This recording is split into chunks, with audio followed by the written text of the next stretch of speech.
everyone, Korey Hicks here, and welcome back to the Guitar in a Year, Beginner to Intermediate. We are on week number 19.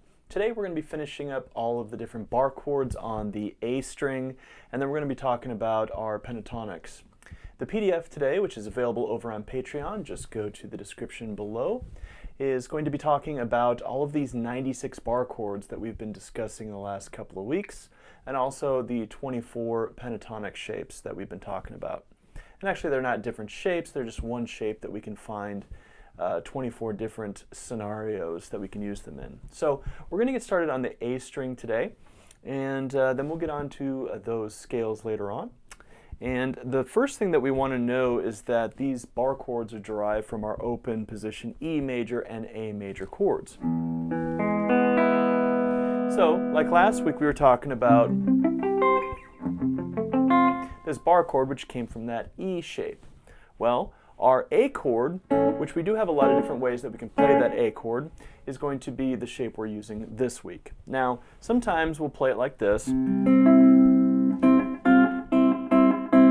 but I find that terribly uncomfortable, and most students do as well. So here's how we're going to play this. You're going to take your first finger, your index finger, and that's going to go on the 3rd fret of the A string.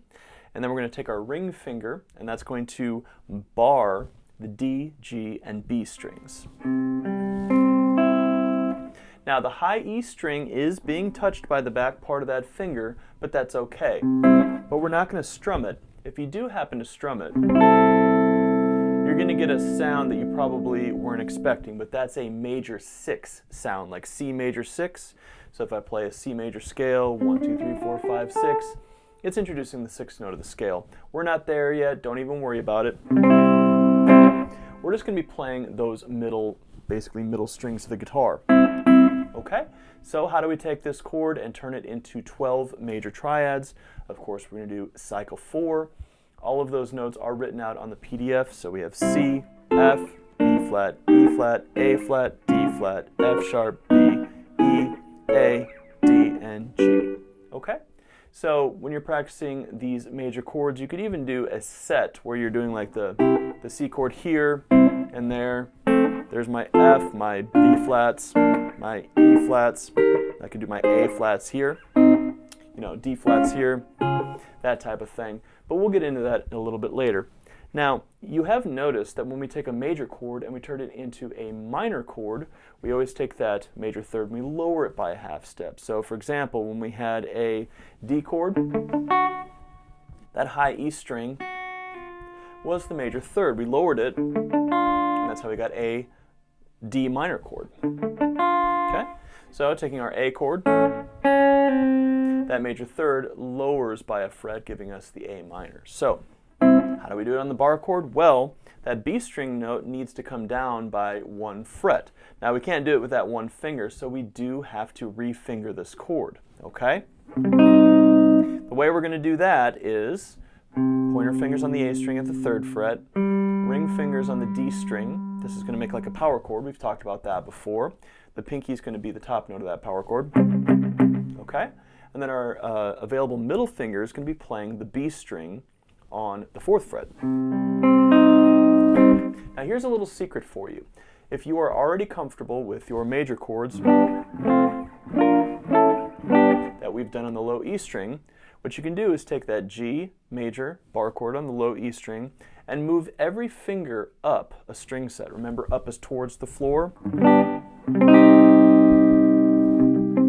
Same fingering is going to give us a minor chord if we go up a string set. Now why is that the case? Well, all our strings are tuned to perfect fourths except for the G to the B string. That is a major third. So if I lower it by 1 fret, I get a minor third. Okay? Now this is also one of the reasons why you're not going to want to overbar the guitar.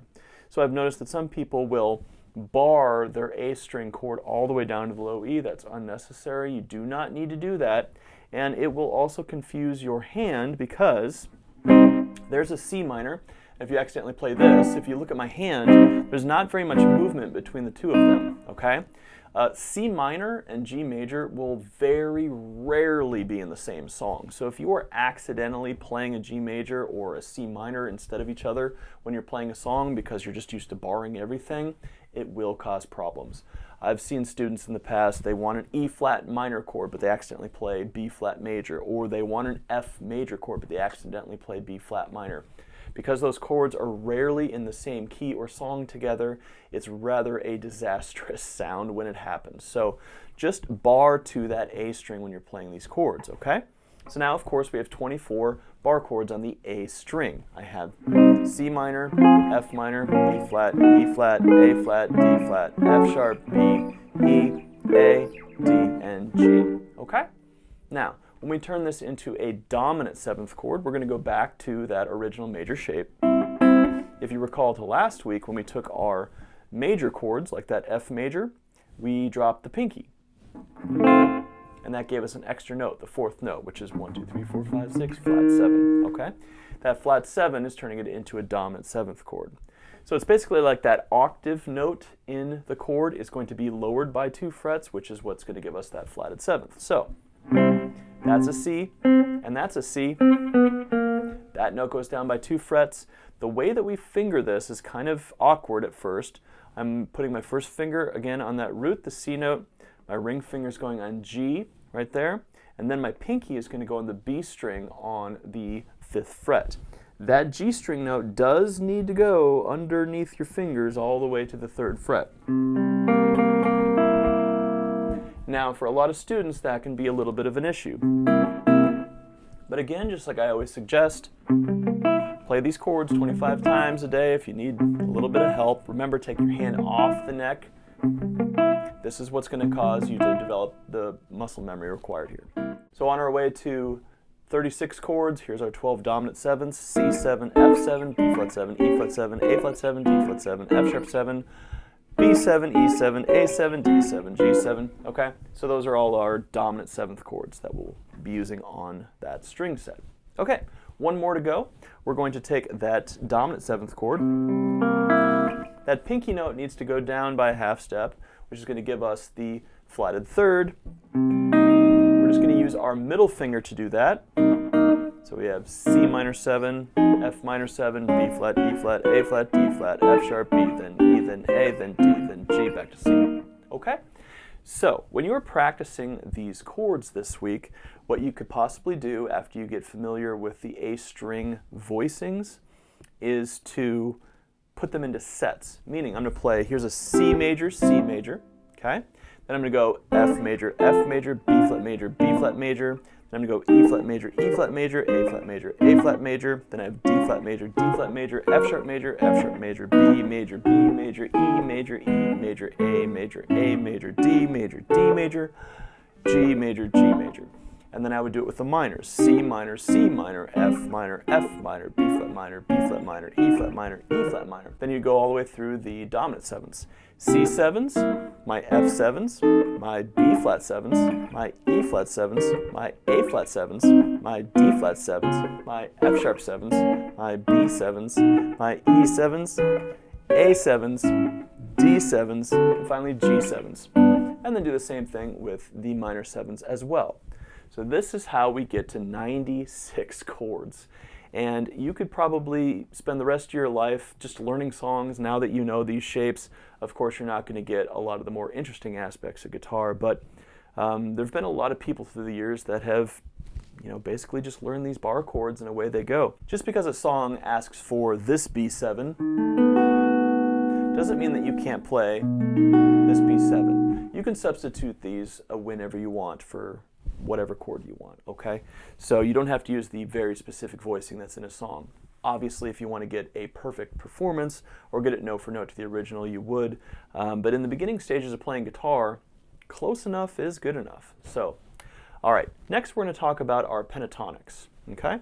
So we've discussed this a couple of different times, but if you go to the PDF, you're going to see that I have it written out for my A minor pentatonic. And I'm showing the roots in red. So there's an A there, an A there, and an A there. So whatever those notes are equals that minor pentatonic. So if I want a G minor pentatonic, I find a G with my first finger, and away I go. If I want a D minor pentatonic, put my first finger on D, same concept, okay? Next, the major pentatonics, same exact notes in the exact same spot. Remember, it's the chord that makes it sound like C major pentatonic, but the blue notes, which in this case are going to be my pinky here, first finger there, my pinky there, are going to give me the C major pentatonic, okay? Now, we've talked about this before. If I want a minor sound, I have to play over a minor sound.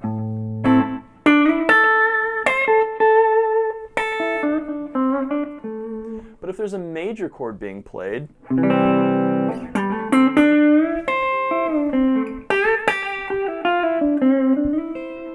the same exact notes give me a different sound.